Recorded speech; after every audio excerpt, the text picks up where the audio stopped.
and none of us knowing if we would be here tomorrow.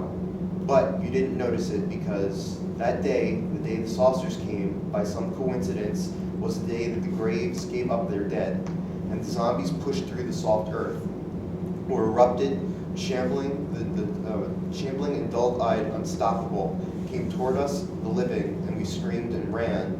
But you did not notice this because on the saucer day, which was the zombie day, it was Ragnarok also. And the television screen showed us a ship built of dead men's nails, a serpent, a wolf, all bigger than the mind could hold. And the cameraman could, not far enough away, and yet the gods came out.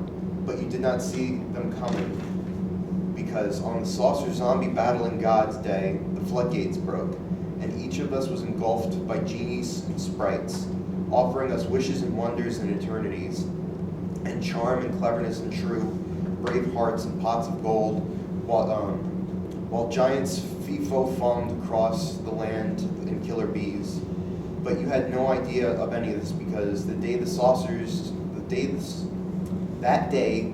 day, the zombie day, the Ragnarok, the fairies day, the day the great winds came and snows, the cities turned to crystal, the day all plants died, plastics dissolved, the day computers turned and screens telling us we would obey, the day angels drunk and muddled stumbled from bars, and the bells of London were sounded, the day animals spoke to us in Assyrian, and the Yeti day, the fluttering keeps and arrival of the time machine day. You didn't notice any of this because you were sitting in your room, not doing anything, not even reading, not really, just looking at your telephone, wondering if I was going to call.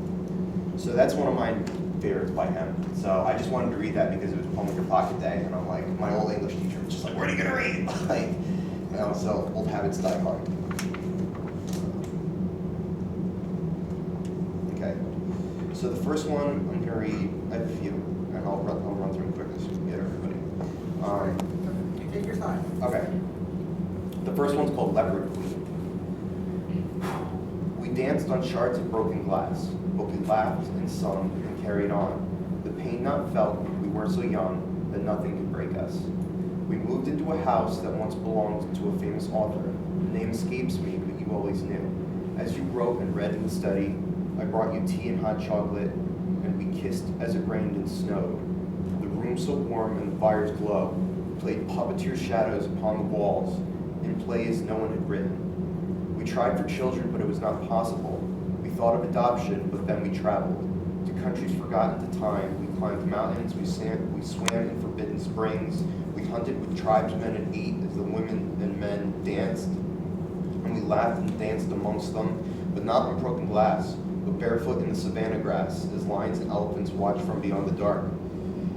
And when we returned, you became a leopard, reclusive and silent, even amongst the creepy floorboards. They did not squeak. You floated on air as a predator in the night, and something was wrong.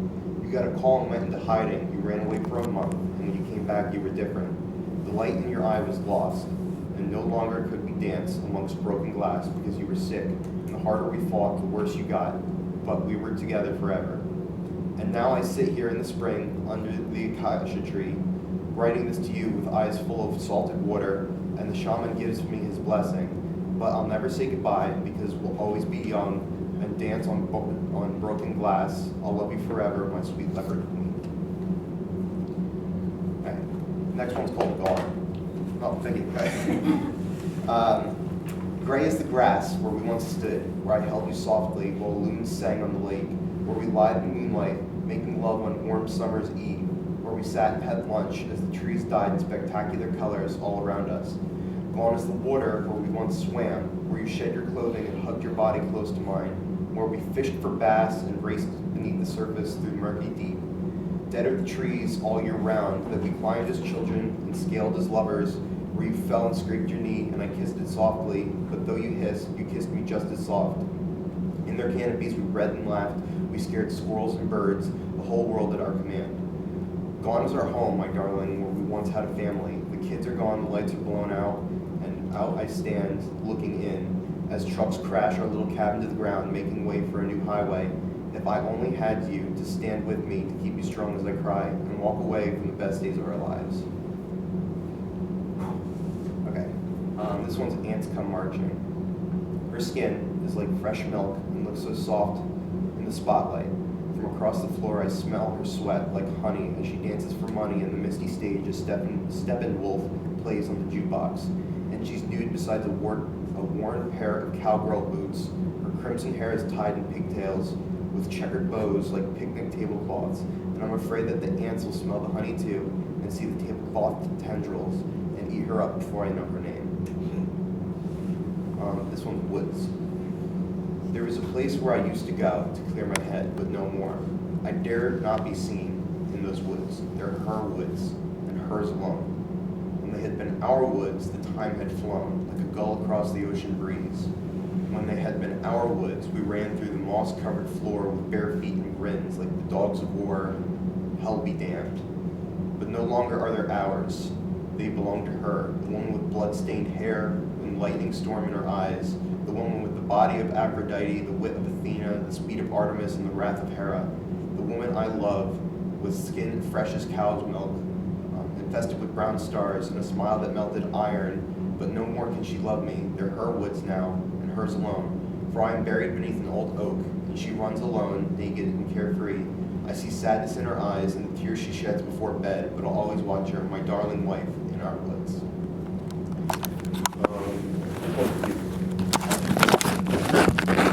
They sat in a group of four.